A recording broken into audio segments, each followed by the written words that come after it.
Continuamos en Primer Plano y bueno, quiero recordarles que este y todos los programas de Primer Plano están disponibles en la página de YouTube. Solo buscas el canal Marvin Espinal y ahí tienes archivo de todos los temas que abordamos aquí en Primer Plano y por supuesto también el programa del día de hoy con el PAC. También podemos estar en contacto a través del Twitter, Marvin Espinal HN, el Facebook, tenemos la página Primer Plano HN y la transmisión en vivo a través de su televisora en el canal 12 de lunes a viernes de 7 a 8 de la mañana. Así que son las vías para que podamos seguir en contacto. Bueno, ingeniero, ahora sabemos que un reto principal que va a tener, o prioritario que va a tener el próximo gobierno, sea cual sea, el que dé estas elecciones que recoge como ganador para el periodo 2014-2018, es el tema económico. El gobierno, la administración actual, pues ha fallado, ha tenido una muy mala administración. Tenemos presupuestos que se inflan cantidades estratosféricas anualmente. Cada vez se recaudan menos impuestos porque hay demasiado desempleo en el país y es poca la posibilidad que tienen las personas para poder poner el movimiento del flujo del efectivo en la economía hondureña porque ya no tienen dinero con qué comprar. Las medidas ya se han tomado, fuertes medidas para tomar impuestos, aumentar las metas fiscales. No se logró con un acuerdo con el Fondo Monetario Internacional y la última salida que tuvo el gobierno fue los bonos soberanos, que gracias a Dios, y bueno, hay que darle mérito también al grupo negociador, se lograron colocar estos bonos soberanos. Pero para muchos, estos bonos soberanos, si se usan a gasto corriente o se usan para financiar campañas políticas, el país queda endeudado para las próximas generaciones y va a ser una realidad muy difícil la que se va a venir. ¿Cómo valora usted este panorama económico actual y de cara a los próximos 4 años del gobierno, que podría ser del PAC el que estaría gobernando, y la situación económica es muy complicada? Mire, esto es lo mismo, para dar un ejemplo. Usted tiene un presupuesto para su casa. Cuando usted tiene un presupuesto de acuerdo a lo que gana usted, a lo que le ingresa por lo que gana su esposa, y usted gasta más de lo que ingresa, usted se mira con imposibilidad de pagar el agua, la luz y las otras cosas, el alquiler, etcétera, la cuota del carro. Eso le pasó al gobierno. Hizo un mal presupuesto.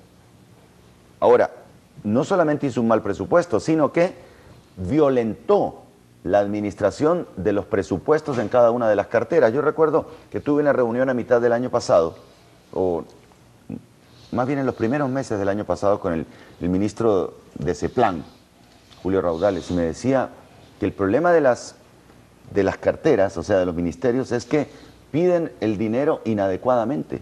Por ejemplo, si tienen un presupuesto para todo el año de 100 millones, vienen y te piden 80 millones en enero. Pero se lo gastan ya. Y se lo gastan en enero meses. y febrero. Entonces le quedan 20 millones para el resto del año. Entonces ese es un error. Incluso el año pasado, en las diferentes intervenciones que tuvimos, íbamos señalando que, por ejemplo, el Congreso ya había gastado el 50% de su presupuesto en marzo. Y lo mismo pasó con el Poder Ejecutivo. Y lo mismo pasó con varias secretarías. Entonces, al final, no había dinero. Eso es obvio. Eso no necesita ser muy inteligente uno para darse cuenta de lo que sucedió. Entonces, ¿qué es lo que hicieron? Empezaron a meter medidas de recaudación de impuestos que fueron más bien en contra de la recaudación de impuestos, porque la gente entonces buscó argucias para eludir el pago de impuestos. Metieron el 1%, la tasa de seguridad. ¿Por qué? Porque no se atrevieron, en el caso del 1%, a atacar a las 18 empresas que llevan más de 10 años, grandes empresas que se publicitan como empresas de responsabilidad social, pero que llevan más de 10 años declarando pérdidas. O sea, declaran que no ganan dinero, pero siguen trabajando. Entonces el gobierno no se atrevió a castigarlas y a investigarlas. ¿Por qué? Porque esas empresas le dan dinero para la campaña a su candidato.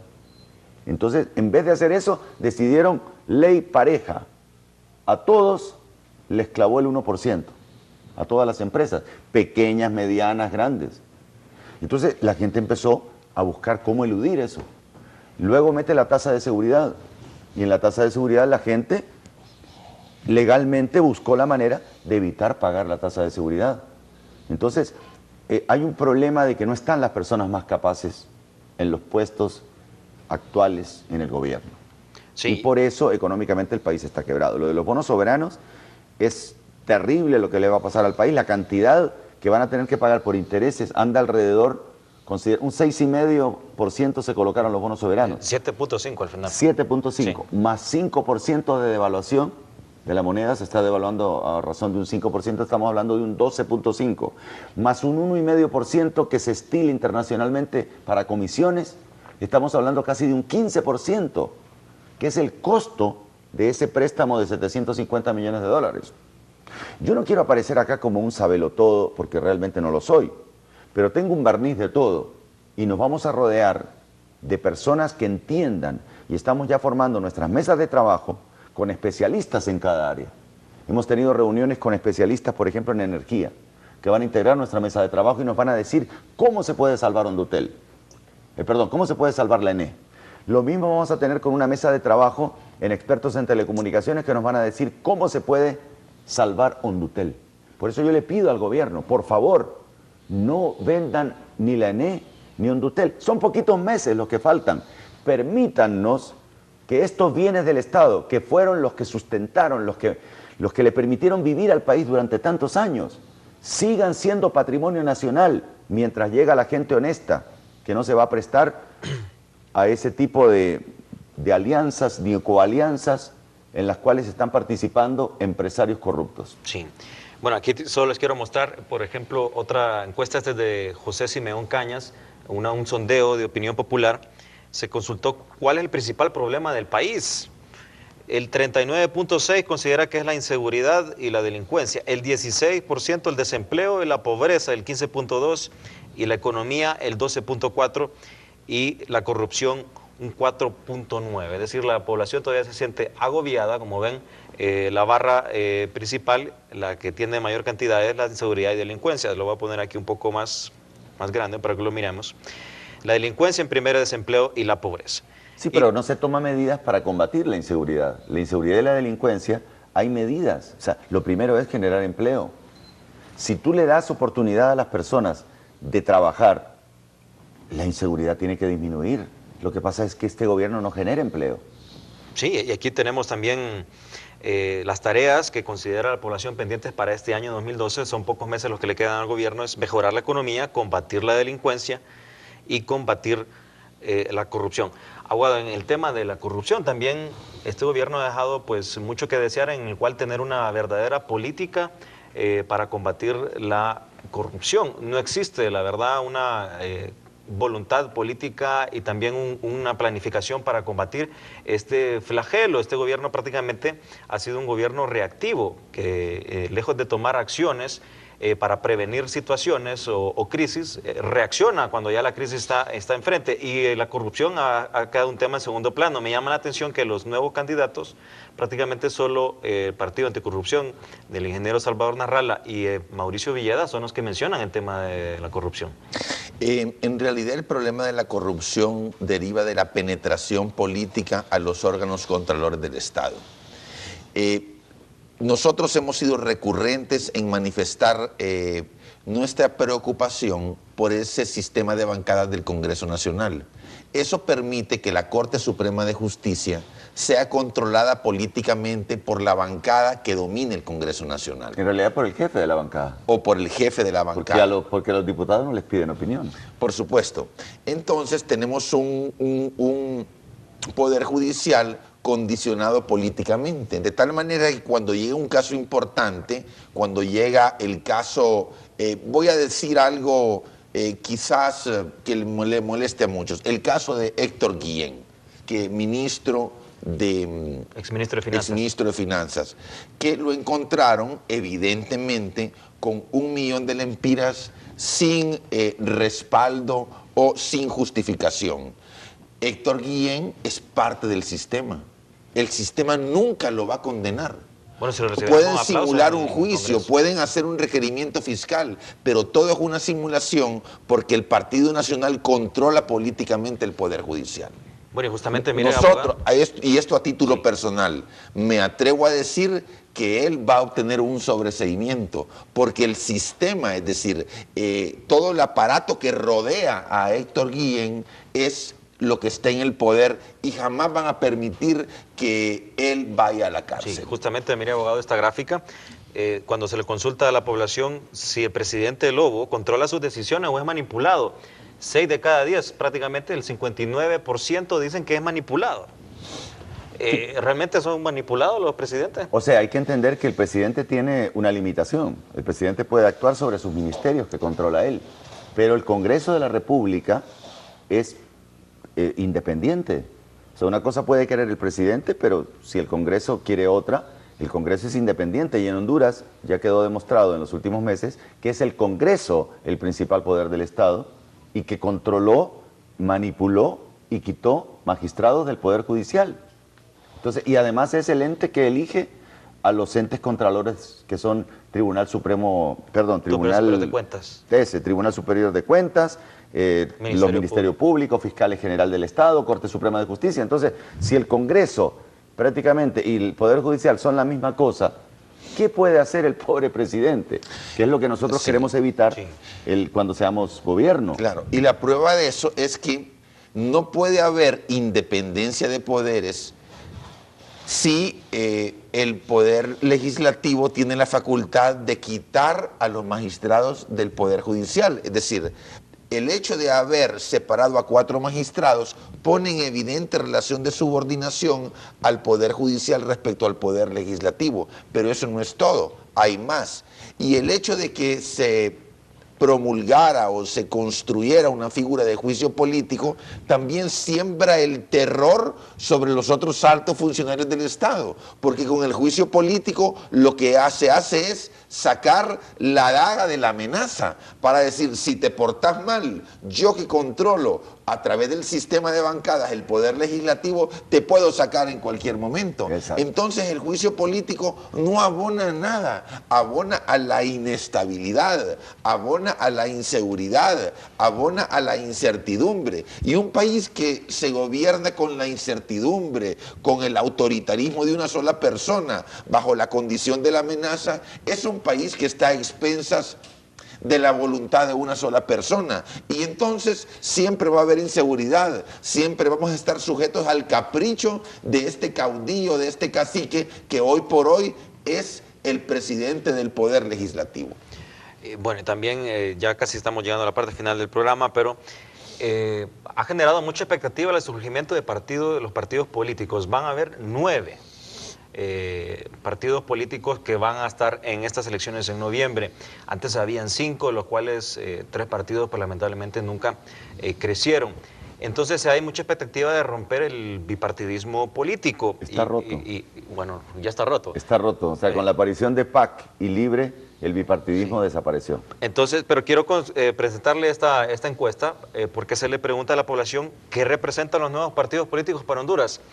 El 64.5 dice más de lo mismo. ¿El caso del partido del PAC es más de lo mismo? Pues yo no creo, porque nosotros somos gente nueva, que no tenemos nada que ver con los mismos. Somos personas nuevas que estamos proponiendo cosas nuevas. Lo que pasa es que hay mucha gente que está desilusionada por lo que le ha pasado. Así que yo no estoy de acuerdo. Yo creo que esa encuesta está mal hecha. Y esa es otra cosa que ocurre en Honduras. No todas las encuestas... Bueno, el caso, por ejemplo, el Partido Libre, quieras o no, ya estuvo en el gobierno Manuel Zelaya Rosales y de alguna manera no puede desligarse de la situación que ha vivido en el país. FAPER, pues Andrés Pavón ha estado también dentro de algunos gobiernos y hay otros partidos que, bueno, indudablemente ya han estado en el gobierno, pero el caso del PAC sí es todos nuevos. Nosotros somos absolutamente nuevos. En la mayor parte, yo digo que un 99% de las personas de nuestra membresía son personas que nunca estuvieron metidas, y hay mucha gente que no está en este momento en nuestra membresía y que no se atreve a inscribirse en nuestra página www.salvadornosraya.com porque tiene temor, porque piensan que podrían ser denunciados y podrían perder su trabajo o les podrían hacer algo. Pero nosotros tengan la plena seguridad que no nos metimos a esto buscando un beneficio personal. Nosotros nos metimos porque el país necesitaba esto y porque estamos impulsados por una fuerza divina que es la que nos empuja a meternos saliendo de las comodidades en las cuales estamos. O sea, si ustedes analizan, las personas que estamos en el PAC somos personas que tenemos una buena situación y que no necesitábamos meternos a política. No hemos vivido de la política, no somos empleados del gobierno, no hemos sido empleados del gobierno y por lo tanto nos metemos como para pagarle al país por lo que el país nos ha dado. E invitamos a todas las personas honestas a que se sumen a nuestro partido anticorrupción, a que no tengan temor. Nosotros no somos más de lo mismo y nuestros comportamientos, en el caso de quien les habla, 25 años hablando de los problemas nacionales en la televisión, hasta que la gente me dijo, deja de hablar, que si no te metes, sos culpable.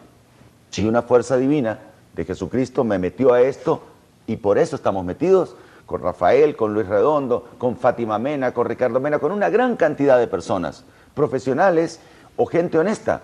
Y además en este momento te quiero contar algo que estamos haciendo y quiero desmentir lo que ha sido publicado en algunos medios. Nosotros la semana pasada y durante todos estos días no estamos eligiendo a los diputados ni a los alcaldes.